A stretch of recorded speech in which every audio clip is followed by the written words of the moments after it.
Bonsoir à toutes et à tous, bienvenue dans cette édition d'information, mais tout d'abord le sommaire. Dans l'actualité ce soir, la Guinée dispose désormais des nouveaux plans stratégiques nationaux de promotion de l'abandon du mariage d'enfants.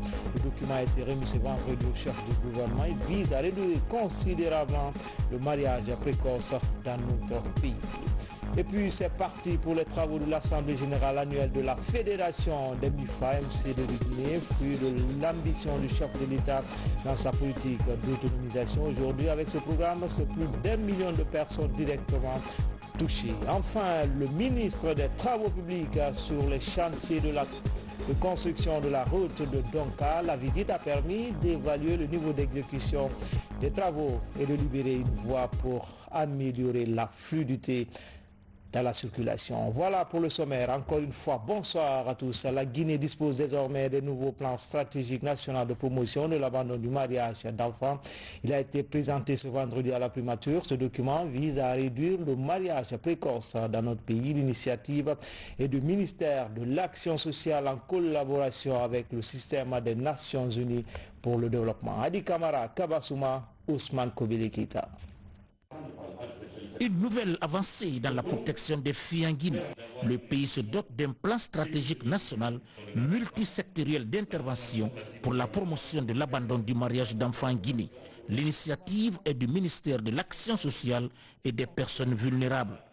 Les enfants de Guinée par ma voix s'engagent à œuvrer de concert avec tous ici présents pour être des acteurs de changement.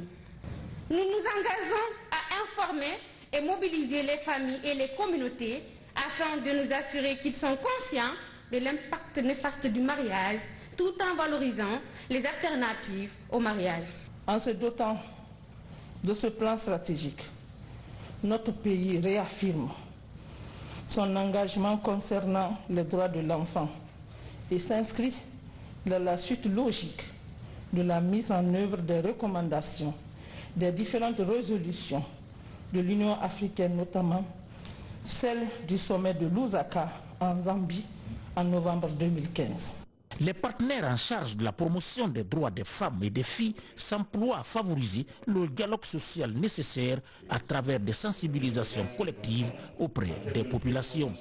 Devant cette situation qui met en péril la vie des filles et des garçons, la communauté internationale a lancé plusieurs initiatives et adopté des résolutions pour mobiliser les États, dont la République de Guinée, et les bailleurs de fonds, afin de mettre fin au mariage d'enfants et aux pratiques néfastes. Le gouvernement britannique a appelé à garantir à chaque fille l'accès à 12 ans d'éducation de bonne qualité.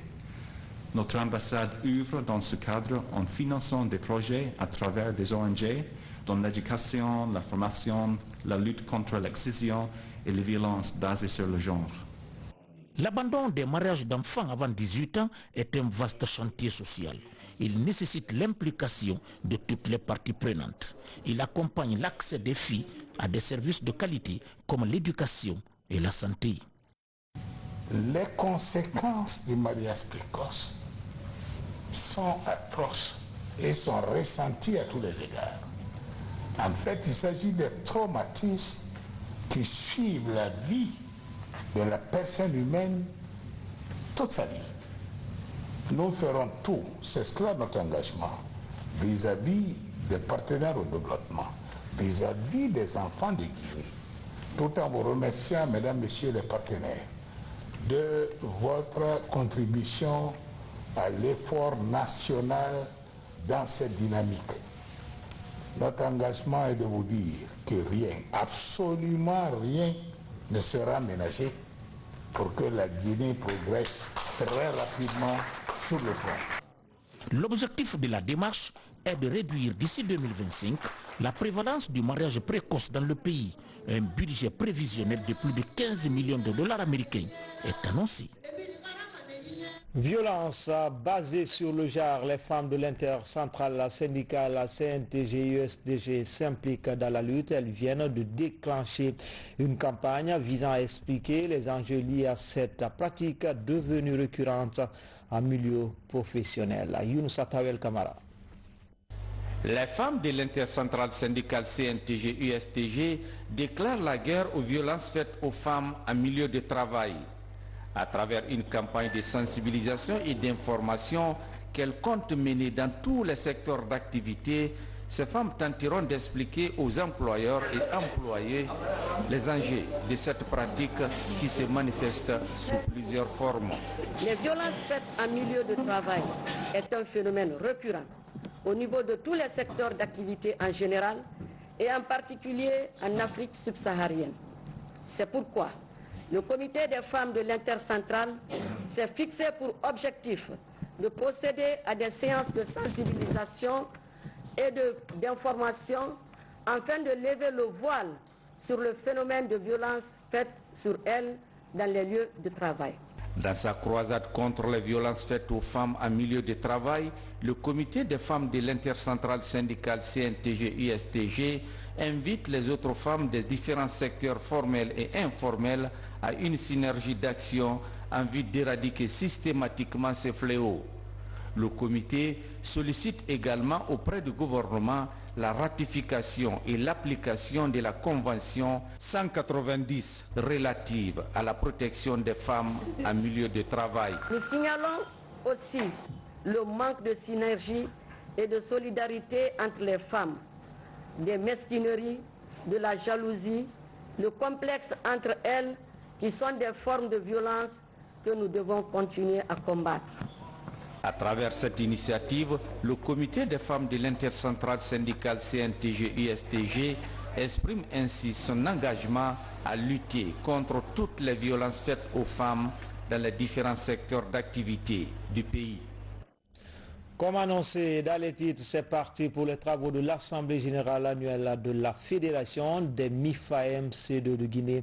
La rencontre regroupe les responsables de ces structures de microcrédit, fruit de l'ambition du chef de l'État dans sa politique d'autonomisation. Plus d'1 million de personnes sont directement touchées par ce programme et 100 milliards de francs guinéens ont été déjà octroyés aux femmes avec un remboursement estimé de nos jours à plus de 80%. Cela fait 5 ans que l'aventure des MUFA et MC2 a débuté en Guinée. Pour cette première Assemblée générale annuelle, il est question de faire le point sur les avancées de cette initiative présidentielle, identifier les obstacles à surmonter, mais surtout réfléchir aux moyens de consolider les acquis. Ces 5 dernières années, ce sont 100 milliards de francs guinéens de crédit qui ont été octroyés aux femmes et aux jeunes pour soutenir des initiatives d'autonomisation. Nous réitérons notre profonde gratitude au chef de l'État, professeur Alpha Condé, pour cette belle initiative de MC2 et MIFA en Guinée. Nous avons nos propres activités génératrices de revenus. Nous soutenons nos maris et nos foyers sont stables. Grâce à l'engagement personnel du président de la République, professeur Alpha Condé, le réseau MUFA et MC2, c'est aujourd'hui 136 unités fonctionnelles à travers la Guinée. Le développement du modèle MC2 MUFA en Guinée a abouti à la mise en place de cette fédération et c'est bel et bien l'œuvre du président bâtisseur, son Excellence le professeur Alpha Condé. Car non seulement il a apporté la vision à ce projet, mais il a ajouté la volonté politique et surtout en a fait une priorité dans ses actions quotidiennes.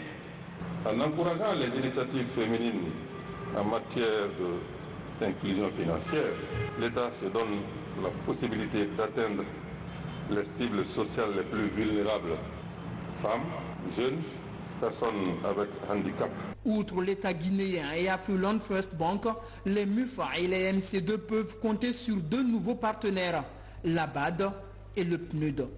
Le PNUD qui œuvre aussi pour le renforcement des capacités des administrations publiques et privées en vue de l'atteinte des objectifs de développement durable, a accepté d'accompagner les MUFA via ce partenariat très fort qui lie Affluent First Bank au PNUD pour développer leurs capacités endogènes à travers des formations et la promotion des instruments d'inclusion financière.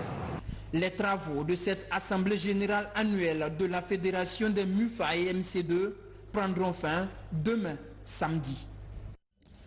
Dans son rôle régalien de veiller à l'ordre public, le gouvernement propose dans cette édition de nouvelles mesures pour renforcer la quiétude sociale et permettre aux citoyens de vaquer à leur activité. Le général Bourema Kondé est au micro de notre reporter Mohamed Lamine Kamara. Chers concitoyens, mesdames et messieurs, le 15 décembre 2020, dans la ferveur et l'enthousiasme digne de l'événement, les Guinéennes et les Guinéens, soutenus par la présence de nombreux chefs d'État, secrétaires d'État, premiers ministres, ministres et présidents d'institutions nationales étrangères, fêteront l'investiture du premier président de la 4e République, le professeur Alpha Condé, démocratiquement élu suite à l'élection du 18 octobre 2020. Cette date s'ajoutera à celles glorieuses qui l'ont précédé. Le 28 septembre 1958, le 2 octobre 1958 et de nombreuses autres dates qui ont jalonné la pathétique histoire de notre pays. Ce jour donc, tenant au respect des mesures barrières imposées par la Covid-19, notamment la distanciation, les capacités d'accueil pour la cérémonie seront réduites. Le gouvernement guinéen salue l'indulgence des citoyens qui, pour cette raison, ne recevront pas leur carte d'invitation et leur présentent conséquemment toutes ces excuses. Dans la totale sérénité, les honorables invités de marque venant de l'extérieur et les citoyennes et citoyens résidents, détenteurs de cartes d'invitation, vivront la ferveur de la cérémonie dans l'enceinte de l'imposant palais Mohamed V. J'ai l'autorisation de mon collègue, ministre de la fonction publique, de la réforme de l'État et de la modernisation de l'administration pour déclarer la date du 15 décembre férié, chômé et payé sur toute l'étendue du territoire national. Je mets à profit cette déclaration pour rappeler à l'attention de tous et de chacun qu'il ne saurait être ce jour en Guinée question d'une quelconque marche, pacifique ou pas, ou d'une quelconque autre manifestation. Il y va, vous en conviendrez avec moi, de l'honneur et de la grandeur de notre nation. En clair, aucune marche, aucune autre manifestation n'est autorisée. Avis donc aux professionnels des marches interminables et stériles. Le droit constitutionnel du Guinéen à marcher, à se rassembler et à manifester est consacré, tout comme le sont la sauvegarde de l'ordre public et la sécurité des citoyens et de leurs biens. En tout état de cause, les services de maintien d'ordre sont réquisitionnés partout où besoin sera de veiller avec les moyens conventionnels mis à leur disposition au respect de la tranquillité des citoyens et au maintien de la paix dans nos cités. Pas une seule tentative de trouble de l'ordre public ne sera permise. Bonne fête d'investiture du président élu. À toutes et à tous, je vous remercie. Dans le reste de l'actualité, les travaux de la 137e session du Conseil de l'Organisation mondiale des douanes se poursuivent à Bruxelles. Ils vont durer 3 jours. Plusieurs points sont au centre des discussions dans la présentation du rapport du secrétariat général. La Guinée participe aux travaux. Mohamed Seyar Souma. À la faveur de la 137e session du Conseil de l'Organisation mondiale des douanes, le rapport du secrétariat général ouvre le débat. Il porte essentiellement sur des questions d'ordre technique. On cite en exemple le plan stratégique en cours d'implémentation au sein de l'OMD. Sur ce point, la souplesse de l'institution est vivement souhaité. Nous avons demandé au secrétariat de l'OMD de ne pas se lamenter toujours par rapport à cette pandémie. C'est vrai qu'à un moment donné, un mal peut être une opportunité. Donc nous avons demandé au secrétariat de faire de cette pandémie une opportunité pour améliorer le dossier recettes, pour permettre aux administrations douanières de tenir le coup des recettes, parce que ce sont ces recettes-là qui permettent au gouvernement. Plus loin à l'échelle continentale, des inquiétudes sont soulevées. Elles sont surtout liées à la mise en œuvre de la ZLECAf, zone de libre-échange africain, un instrument de promotion des administrations douanières. L'avantage, c'est que le secrétariat sera obligé de prendre en compte toutes les préoccupations des délégations du Conseil, parce que le Conseil lui demande de faire ça. Donc je pense que le Conseil va mettre en place un projet allant dans le sens non seulement de renforcer les capacités des administrations douanières africaines pour la mise en œuvre de la ZLECAf. Le Conseil de l'Organisation mondiale des douanes est la plus haute instance de décision. Chaque continent aspire ainsi à la prise en compte de ces différentes sollicitations liées à la bonne gouvernance, constamment revendiquées par les pays membres de l'OMD. Comme annoncé dans les titres, le ministre des Travaux publics était ce matin sur les chantiers de construction de la route de Donka. Nous sommes dans la commune de Dixine. La visite a permis d'évaluer le niveau d'exécution des travaux et de libérer une voie pour la fluidité de la circulation. Ansoumani Toumani Kamara. Sur ce chantier, la cadence est accélérée depuis la fin des grandes pluies pour achever les travaux dans moins de 5 mois. Avec le nouveau calendrier élaboré, les travaux sont exécutés nuit et jour, ce qui a permis d'atteindre un niveau appréciable sur tous les compartiments du chantier de construction de la route de Donka. On a vu que l'entreprise a quasiment terminé la bande de droite. On a appliqué la couche de gravitude sur tout le linéaire en partant du Carrefour Donka jusqu'à au Carrefour Échangeur. Et l'entreprise est bien avancée aussi sur la première partie entre le pont 8 novembre et le Carrefour Donka. On a pu voir que des deux côtés, les caniveaux sont quasiment terminés. Cette visite de terrain du ministre des Travaux publics permet donc de faire une évaluation exacte du chantier, avec l'avancée notable de la voie droite et pour atténuer la souffrance des usagers dans les embouteillages tout au long du chantier.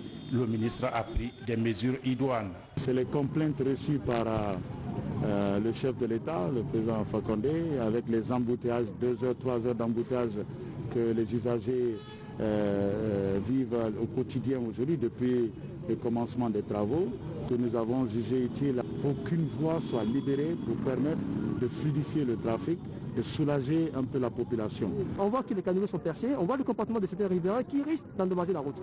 Donc moi je lance un message à l'endroit de ces personnes. Respectez les décisions du gouvernement guinéen. Ce qu'on a vu aujourd'hui, franchement, c'est déplorable.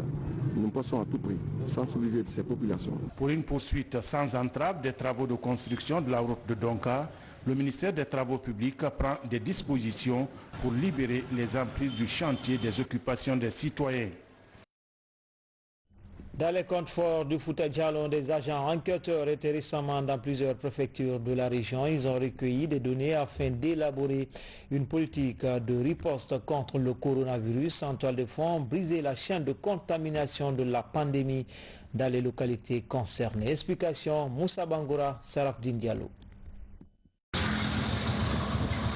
Pendant plusieurs semaines, ces agents enquêteurs ont sillonné les différentes préfectures de la Moyenne Guinée pour recueillir des informations afin de mettre en place une base de données dans la riposte contre le Covid-19. Ainsi, une nouvelle politique sanitaire sera élaborée pour briser la chaîne de contamination de cette pandémie dans cette région. Nous avons suffisamment motivé les cibles qui étaient 60 ménages pour les entretiens individuels, 24 pour les focus group. Nous avons mené l'activité au niveau de la commune urbaine de Tougué et la commune rurale de Kolé. Pratiquement, il n'y a pas eu assez de difficultés pour ce qu'est la réalisation de l'enquête. Suite au cas de Covid-19 qui augmente à Moyenne Guinée, le projet citoyen sur la gouvernance de la politique de riposte contre cette pandémie et les initiatives gouvernementales multiplient les efforts de sensibilisation pour contrer la pandémie. Et cette opération de restitution devrait permettre d'évaluer l'efficacité et l'impact des mesures publiques dans cette riposte. Quand on est dans une ville ou bien dans un bureau climatisé, on ne saura pas ce qui se passe par exemple à Tougué. Tougué plus particulièrement à Felekundwa. Et ici aujourd'hui, ils nous ont montré les résultats du terrain. Nos appréciations sont positives. Les enquêteurs ont été à la hauteur de notre confiance. Ils ont collecté les données à la base des outils qu'on a conçus pour ça. Et les données sont vraiment à la hauteur et fiables. Dans la région de l'Abbé, depuis le début de la pandémie du Covid-19, 206 cas ont été signalés, avec 4 décès. Et le non-respect des gestes barrières inquiète les autorités sanitaires. Mais avec cette nouvelle base de données, les actions et programmes initiés dans la croisade contre le Covid-19 à Moine-Guinée pourraient inverser cette tendance. À présent, place à la rubrique vers l'investiture après la classe politique. Nous donnons ce soir la parole à quelques acteurs de la société civile. Ils jettent un regard rétrospectif sur les acquis de la malgouvernance,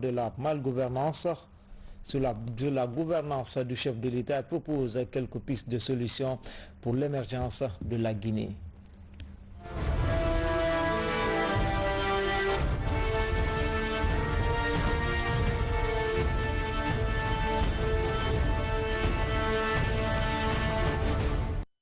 C'est une fierté pour les Guinéens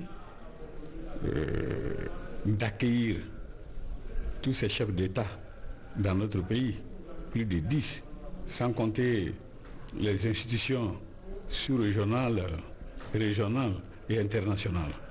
Alors ça, c'est une fierté pour tous les Guinéens, parce que nous venons de loin et nous sommes parvenus à mobiliser tout ceci en Guinée pour venir effectivement couronner ce que nous avons pu entreprendre en matière de changement dans notre pays. Je pense que après cette investiture, il revient à tous les Guinéens de tourner la page. De tourner la page pour faire face au développement économique de notre pays.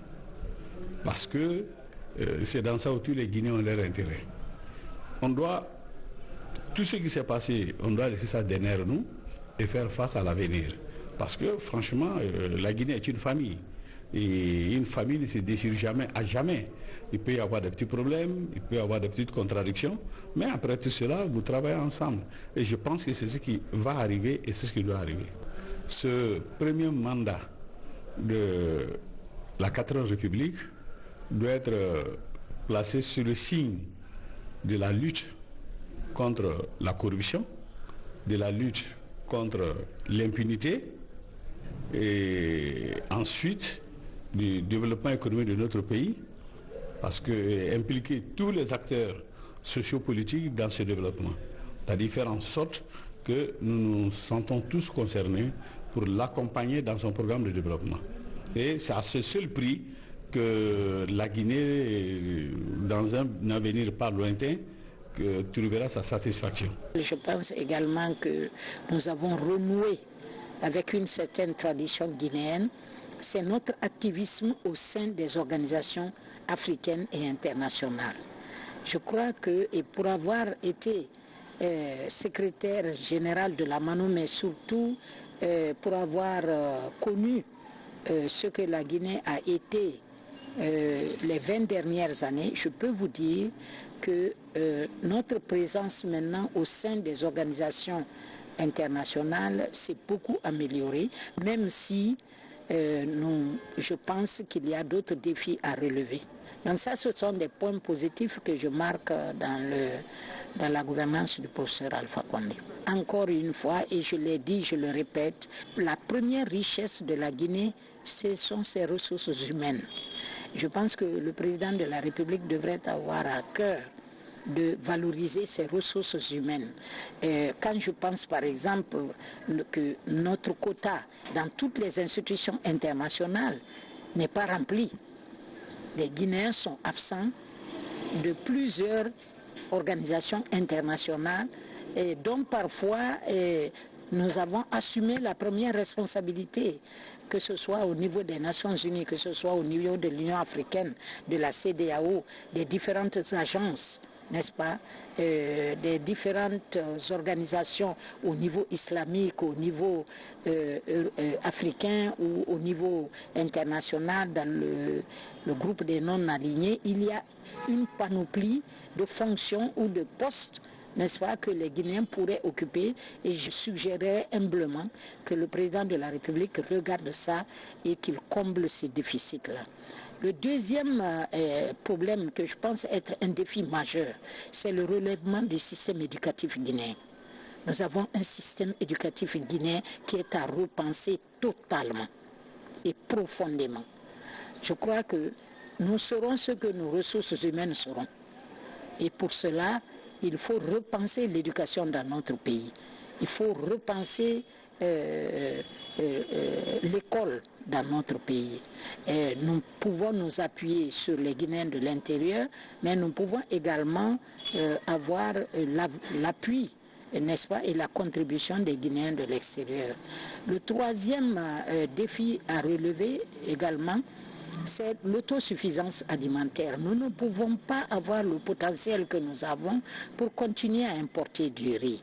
Et j'ai dit que l'une des réussites, si on peut l'appeler ainsi, de les 10 premières années du président Condé, c'est l'augmentation rapide et en ampleur, n'est-ce pas, de la production risicole en particulier et de la production vivrière. Mais il nous faut mettre des circuits de commercialisation. Il faut que toute la chaîne de valeur soit prise en charge. Ça, c'est un défi que nous pouvons relever assez rapidement parce que tout simplement, nous en avons les moyens humains et les moyens financiers peuvent être mobilisés assez rapidement.